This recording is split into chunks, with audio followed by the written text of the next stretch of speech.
This is a Milsig M17 Generation 3 Less Lethal Edition. Dum da dum dum. Here we go. In the box, instruction manual. You get some spare O-rings, a spare heat core O-ring, some lubricant, barrel plug, flip up sights, buttstock, barrel. A buttstock guide rail is already attached to the launcher. This fancy new looking magazine, look at that. No square head. Captive follower, no more followers down your barrel. Looks familiar, right? So it's a bit of combination between the old M17 and the CQMF handguard. But the most particular thing about this is, look at how the rail lines up. The adapter that they've used here is kind of oblong inside. Let's see if we can have a quick look at that, just so you get the idea of how they have gained this alignment. So you have to loosen these two screws here, these two set screws.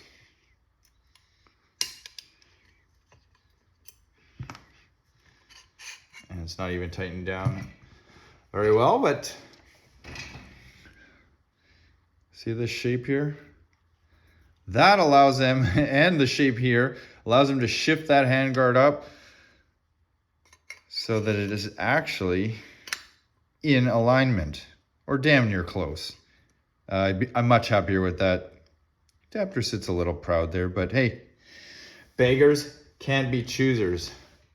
That is a much improved feature over the previous generation, which just had a plastic handguard. And if you notice there, I forgot to point out before I'm tightening this down, it has a mil-spec nut on there, or size nut, so you can fit any AR type handguard, or I shouldn't say any, most. There are some oddballs out there.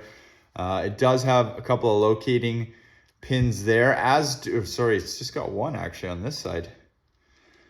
So that could be a problem. Some of these AR handguards have dual pins here, sort of tabs that locate it so it doesn't rotate.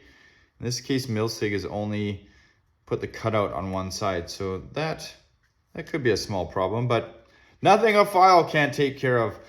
The other glaring thing with this version is the new mag well and the new magazine that goes in it. Gone are the square heads. So that is an original square head. You can see there, if you drop this, that head smashes off, and those heads became very hard to find. No more heads. And the follower is captive, so a problem with less lethal, when you turn these up to less lethal velocities, the air pressure tends to suck the follower out, and it ends up halfway down your barrel, which is a bit of a nuisance. I believe these are still 18 round magazines. Oh man, look at that. It just looks so much better. Still got the same old trigger. Your full auto adjustment is here, and yes, semi-automatic. So safety, safe, semi-automatic, fully automatic. Mag release for this is right here. Standard hopper port, so if you have an older version, you can put a hopper on this, or magnetic detents. I imagine it is the same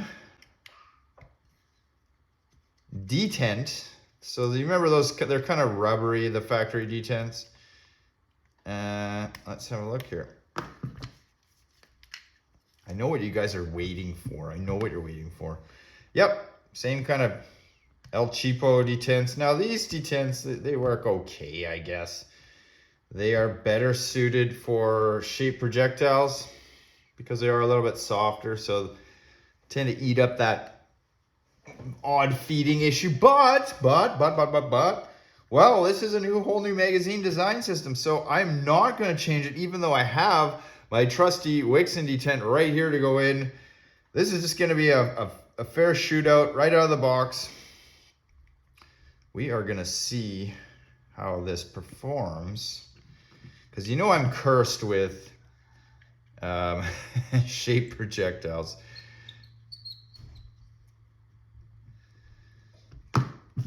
The barrel. It looks longer than the original factory barrel, I think. So this, if you look at this, it looks like a CQMF barrel. It has a second kind of step here.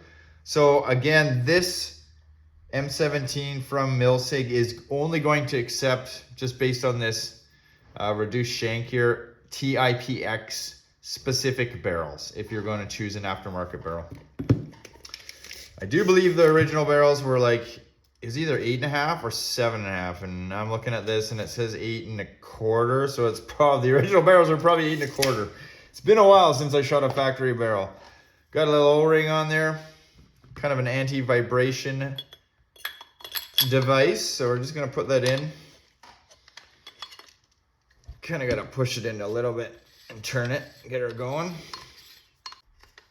There we go. She tight. All right, barrel's tightened down. Now the absolute last thing that I know you guys are waiting to see. So this is the less lethal version. You've noticed this already. There is no regulator adjustment. There is no PRV. Let's get a closer look at that.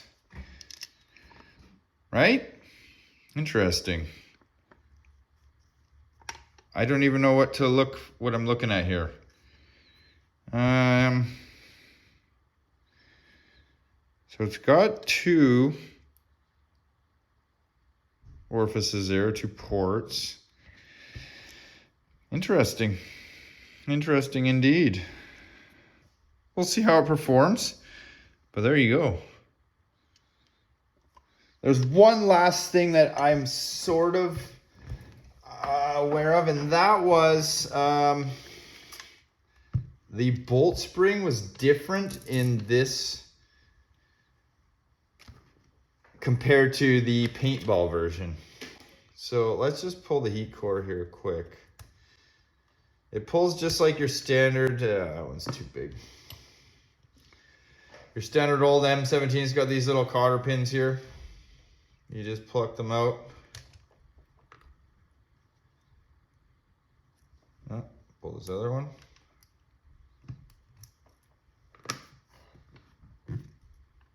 Push out your 2 pins.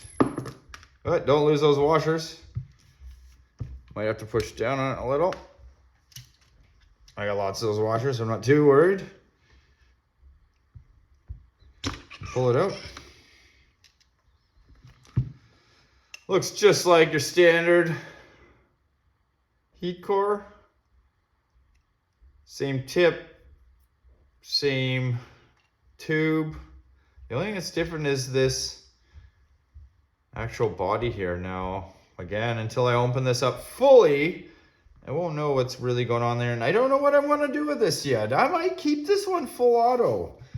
You know, a problem before was, yeah, it tore up magazines like crazy in full auto. You know, there's some other issues that arise from running high pressure full auto. Bolt looks the same. Wow, yeah, it needs a little bit of grease. So I'm kind of glad I took this apart. You notice this one too, this is rather dry. No problems, we got our super lube right here. Now, hey, look at that. Bolt spring, this is the less lethal bolt spring. I haven't even shot this thing yet, so let's get a measurement on that. Where's my measuring tape gone here? We got 3 3/4 of an inch long. This mama jama is thick. 2 millimeters. What did I say? 3 and what? 3 and something. Let's do this in millimeters, since this marker is metric. So if you're going to take it apart, so it's about 95 millimeters in length, 2.0 millimeters wire gauge, and I think it's probably just a standard 22. Yes, sir. Is that larger? Absolutely, because right here is a factory M17 spring from one of my older generations. One of my older A2s anyways. Yeah, that's different. So let me just throw some lube in this guy. I'll reassemble it. We'll just, I got a tank here, 825 PSI. This launcher is unregulated. Remember, there is no adjustments in the rear. There's no PRVs. Everything is reliant on your bottle and in the amount of volume that this chamber actually contains.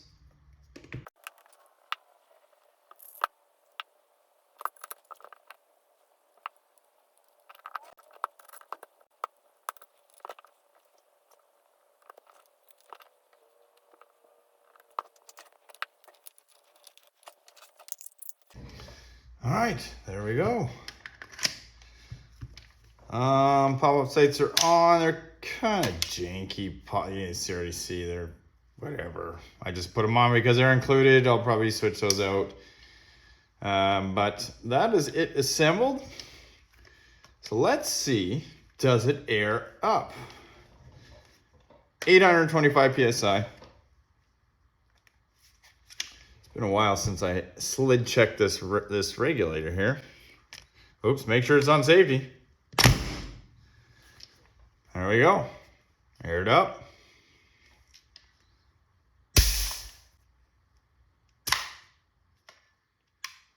Oh, that's why it fired. I slipped it out of safety. All right. Dang. That thing is loud. That reminds me much like a regular M17. What are we gonna do here? What are we gonna shoot in this? Guys, in a comedy of errors, I lost the footage that I recorded, so I am re-recording it here. If you saw my full auto short, the factory foam detent in the M17 failed miserably. It has always been kind of an issue, and I thought I was going to give this the old college try, and you saw it failed. So, in the essence of making this video more successful, I have installed the Wixon detent that I showed you earlier on the tabletop. So we are going to try again. 825 PSI output, markers in safe, aired up. And Glenn over at Lethal Ballistics sent me a package of smashers, a variety of smashers. So that's what I'm going to use in this. You can see, these are whatever. You guys have to read upside down because of the light. XXL. Package is marked 0.690.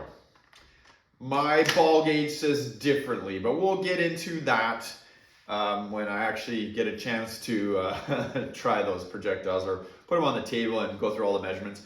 But they do fit this factory barrel, which is like a 688, 689, the best. So that's what I'm going with. They weigh 8.6 grams. Like it comes out of the box. All right. Oh, look out. 254.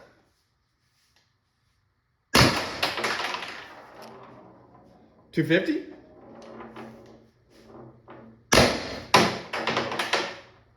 246.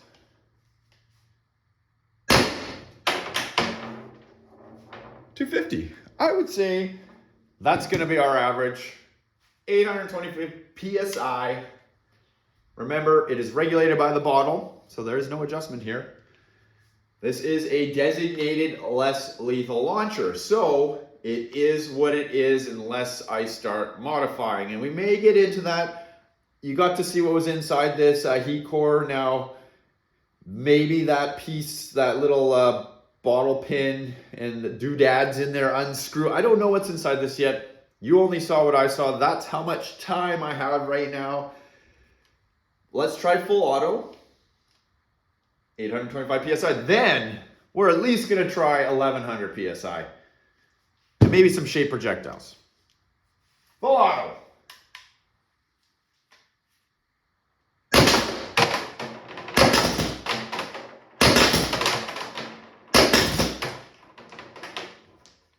Much better. And that's it. We are out. Full auto uses a lot of air. And something else to note that I think is overlooked sometimes. Full auto, also, your follow-up shots kind of gradually lose velocity because it's taking time to recharge that chamber. Rimberg Far, 8.5 gram. We better give those another go.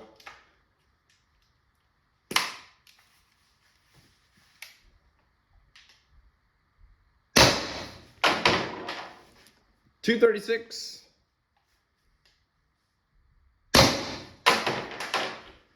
.246.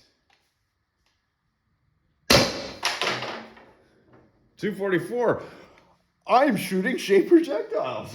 234. How many do I got in there? Yeah, you know what? I'm not gonna push them like no full auto with the shape projectiles. And well, that was the last one. Oh, too good to be true. Okay, well, let's make this quick. Smasher XXL, 8.6 grams.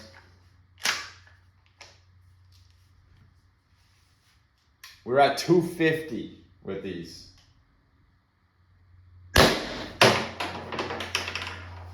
.292. And we had a double fire. Interesting. 302. 302. 300. Seems that's going to be our average.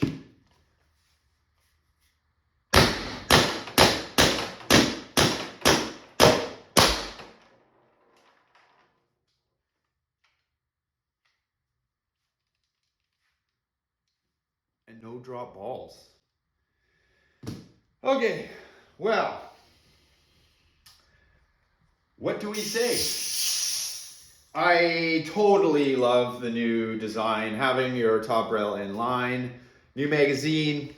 I was hoping was going to solve those shape projectile issues that I seem to be the only one that has.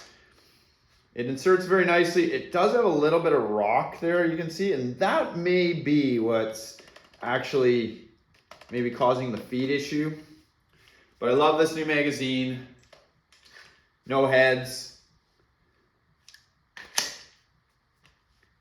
CQMF pistol grip, if I didn't mention, is probably one of my favorites, and when they stopped making it available separately, I was kind of disappointed. But it's back! No regulator adjustment, no PRV, heavier bolt spring, less lethal specific. So if you were to use this, legally speaking, you're probably better off. Will we keep it legal? Well, I don't know. I gotta look inside here. I need to see what's inside there. Obviously, there's a couple of hiccups here. I think it's just a known thing with M17s. You know, I wish it was perfect out of the box, but the detent, number one issue, get yourself a Wixon detent. I did detect one double fire there, which is odd. There aren't many rounds through this marker yet, so, you know, you got to take things with a grain of salt sometimes. You got to shoot them. these do no good if they just sit and wait. You have to train, you have to practice, you have to shoot, you have to learn your launcher. There is room for magnetic detents. That may also aid in the detent problem. How many times is that now? That's got to be like 10 times. Overall, I'm happy with what they've done here. And I will make improvements as I see fit. But it's an M17, built like a tank, ultra reliable. I mean, these things, I cut my teeth on the M17. I love these. I have more than I can count that I had to start giving them away. Anyways, guys, I hope this video was at least helpful in some small way. I have so much stuff to do. I got a Grimberg carry project. No, Kurt, I'm not drilling holes in the carry, but I made an adapter. What else do I got? I got the projectiles from Lethal Ballistics to do. I got springs for my Beeman, my BP50 that, well, what you didn't see is I ordered them all wrong, and, well, I had to reorder them again. So, lots of things coming, not enough time. They will trickle in as I can. Already started modifying it. I hate that buttstock guide rail. I forgot to mention, guys, special thanks to Tom over at Milsig for getting this less lethal edition to me here. Check out their website. They got some cool stuff there. 40mm grenade launcher, the GD50, which is a 50 cal mag-fed pistol. They have the T17, which is one that I probably add to my stable, but I'm waiting on the metal version. And also, word on the street is drum magazines are back. Soon, not yet, but yeah, can't wait. Milsig, congrats on being back.